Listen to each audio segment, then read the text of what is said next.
Rape किया गया था, रेप करके उसका मर्डर भी किया गया था। उसका उस समय के उस वक्त के सरकार ने जो था, उस वक्त का सरकार जो है फिर भी थोड़ा बहुत कोशिश किया था उसको बचाने का, यहाँ तक कि उसको विदेश भी ले जाया गया था। लेकिन यूपी में जो ढोंगी सरकार है, यूपी का जो असल नाम उसका अजय सिंह बिष्ट है, लेकिन खुद को योगी कहता है, योगी ढोंगी योगी है। उसके राज्य में एक दलित बेटी का 4 परिंदे रेप करता है। सिर्फ रेप ही नहीं करता है, रेप करने के बाद उसके गर्दन के हड्डी को तोड़ता है। आपका कैमरा सही है ना, फोटो लीजिए थोड़ा अच्छा। कोशिश करती है तो उसके जुबान को काट दिया जाता है। ऐसी हालत में उस लड़की को ले जाया जाता है हॉस्पिटल में। कुछ दिन बाद उसका लेकिन सबसे बड़े दुख की बात यह है कि वहाँ की हुकूमत जो है उस लड़की का मरने के बाद उसके बॉडी को, वो जो मर जाती है, मरने के बाद उसके बॉडी को उसके घर वालों को नहीं देता है। रात के 2:30 बजे उस लड़की को जला दिया जाता है। प्रशासन हुकूमत वहाँ की वो क्या करती है, उस बॉडी को जला देती है। तो ये सवाल उठता है, ये सवाल बनता है कि एक लड़की जिसका रेप हुआ होता है उसके घर वालों को नहीं दिया जाता है, बल्कि उसको रात के अंधेरे में रात के 2:30 बजे उसको जला दिया जाता है। क्या वजह है? वजह क्या है? सबसे बड़ी वजह जो है मैं आपको आज बताने जा रहा हूँ। ये जो 4 लड़के उस लड़की के साथ दरिंदगी की थी, वो लड़के सो कॉल ब्राह्मण कास्ट, बड़े कास्ट के थे। बड़े कास्ट की वजह से ये सरकार हुकूमत तो बड़े कास्ट का है ही है, तो उनको बचाने के लिए रात उसको जो है जला दिया गया। उसके बाद आज तक आप सुनेंगे तो आपको हैरानगी होगी कि वहाँ का जो डीएम उसके घर पे जाता है, घर पे जाकर के कहता है कि तुम जो है अपना स्टेटमेंट वापस ले लो, मीडिया वाले आज है कल चले जाएंगे, लेकिन तुमको कोई देखने वाला नहीं होगा। मतलब वहाँ की हुकूमत जाकर के उसको प्रेशर कर रहे हैं कि अपना रिपोर्ट वापस लो। उसके अलावा वहाँ के जो पुलिस है, वहाँ का डीजीपी जो है, डीजीपी कह रहा है कि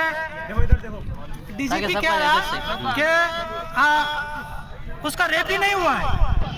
हालांकि उसका रेप हो चुका है, लेकिन वो वहाँ का पुलिस कह रहा है रेप हुआ नहीं है। तो ये हालत है उत्तर प्रदेश सरकार, उत्तर प्रदेश की हुकूमत जो है बेटियों को बचाने में, बहनों को बचाने में, माओ को बचाने में बिल्कुल नाकाम है। वहाँ की सरकार नाकारा हो चुकी है, बेकार हो चुकी है।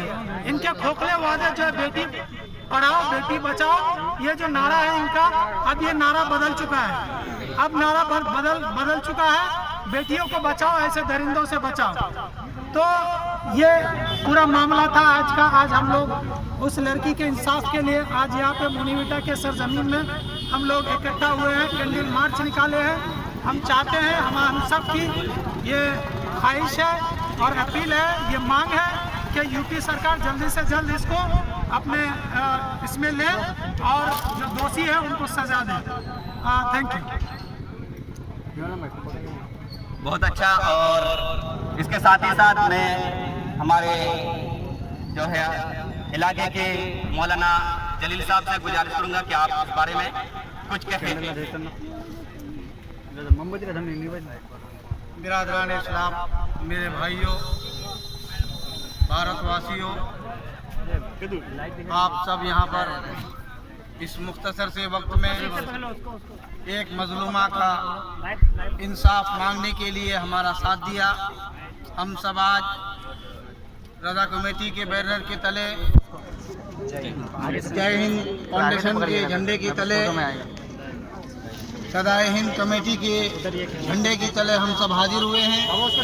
हम सब का मकसद ये है कि हिंदुस्तान के अंदर चाहे किसी भी स्टेट में हो, कोई गैर इंसाफ जुल्म और सितम किसी पर हो रहा हो, तो हमें चाहिए कि उसके खिलाफ हम आवाज़ उठाएं। ये हमारा अधिकार है, ये हमारा हक है कि हम अगर किसी को जुल्म करते हुए देखें तो हमारा हक बनता है उस जालिम का हम हाथ पकड़ें।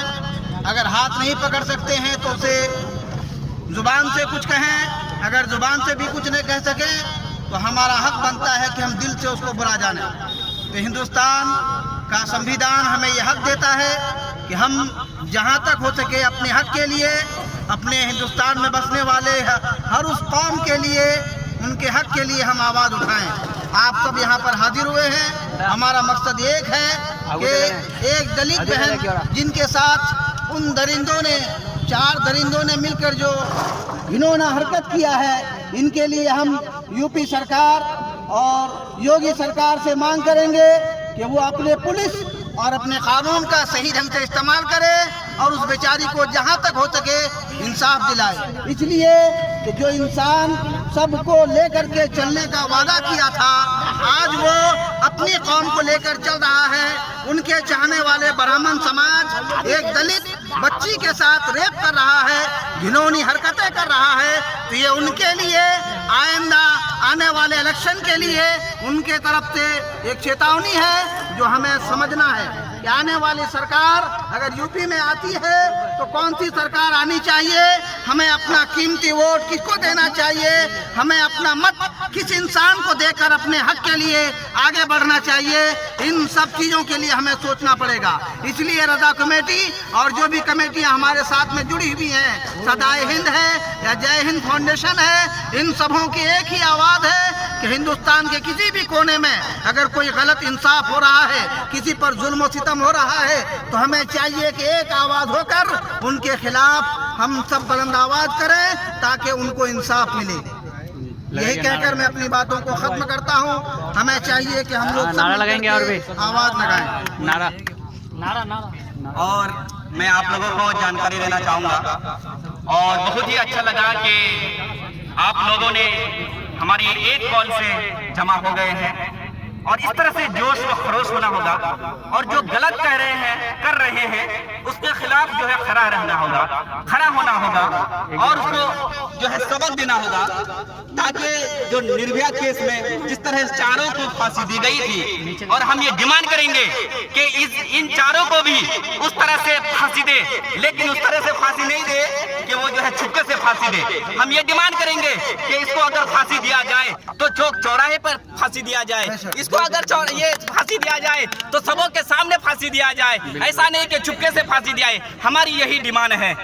और खास करके जो हम लोग जिसको समझते हैं कि कानून का रखवाला जिसको समझते हैं, वही जो है दरंदी का काम करते हैं। ये डीएम अपने घर वालों को जो है कह रहे हैं कि चुपचाप घर में बैठे रहे, बाहर नहीं निकल सकते हैं। उसका भाई का, छोटा भाई का बयान आता है कि छुपके से किसी तरह से उसके हाथ से मोबाइल छीन लिया जाता है और कह रहे कि कहीं नहीं निकलना, लेकिन छुपके से निकलते हैं। मीडिया वालों के पास जाते हैं और बयान करते हैं, सुन करके आंखों में आंसू आ जाती है। क्या करें कि इस तरह की दरंग का सामना हमें करना पड़ता है। आज उन लोगों के साथ हुआ, क्या पता कल हमारे माँ बहनों के साथ हो सकता है। इसलिए हम लोगों को एक आवाज होकर के सदाए हिंद कमेटी, उसके बाद जो जय हिंद फाउंडेशन, रजा कमेटी और जितने भी छोटे बड़े जो है कमेटियां हैं, जो फाउंडेशन है, हम एक जगह होकर के इंशाअल्लाह ताला काम करेंगे। और जहां पर भी, सिर्फ वही नहीं, जहां पर भी गलत काम होगा, हम इंशाअल्लाह ताला जो है उस गलत का जो है एंटी करेंगे और इसके खिलाफ लड़ेंगे। क्या आप लोग सहमत हैं? इनकलाब जिंदाबाद, इनकलाब जिंदाबाद, इनकलाब जिंदाबाद, इनकलाब जिंदाबाद। मोदी हुकूमत मुर्दाबाद, मोदी हुकूमत मुर्दाबाद, योगी हुकूमत मुर्दाबाद, योगी हुकूमत मुर्दाबाद। हमारी बहन को इंसाफ दो, इंसाफ दो, इंसाफ दो, हमारी बहन को इंसाफ दो, इंसाफ दो। मोदी मुर्दाबाद, योगी हुकूमत मुर्दाबाद, यूपी पुलिस मुर्दाबाद, यूपी पुलिस मुर्दाबाद, हिंदुस्तान हुकूमत मुर्दाबाद, मुर्दाबाद, मुर्दाबाद। हाँ लगाइए। सबसे पहले तो सभी दोस्तों को मेरा इनकलाबी सलाम।